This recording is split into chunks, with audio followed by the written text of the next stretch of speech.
கிறிஸ்துவுக்குள் பிரியமானவர்களே, இன்றைய இறைவார்த்தை மார்க் எழுதிய நற்செய்தி 1ஆம் அதிகாரம் 40 முதல் 45 முடிய உள்ள வசனங்கள்.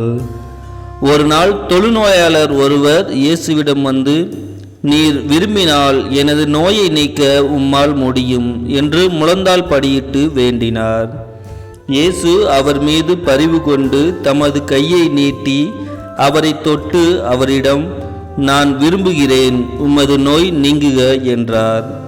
உடனே தொழுநோய் அவரை விட்டு நீங்க அவர் நலமடைந்தார். பிறகு அவரிடம், இதை யாருக்கும் சொல்ல வேண்டாம், கவனமாயிரும். ஆனால் நீர் போய் உம்மை குருவிடம் காட்டி நோய் நீங்கியதற்கான மோசே கட்டளையிட்டுள்ள காணிக்கையை செலுத்தும்.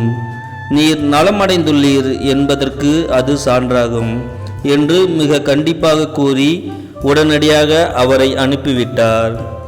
ஆனால் அவர் புறப்பட்டு சென்று இந்த செய்தியை எங்கும் அறிவித்து பரப்பி வந்தார். அதனால் இயேசு எந்த நகருக்குள்ளும் வெளிப்படையாய் செல்ல முடியவில்லை.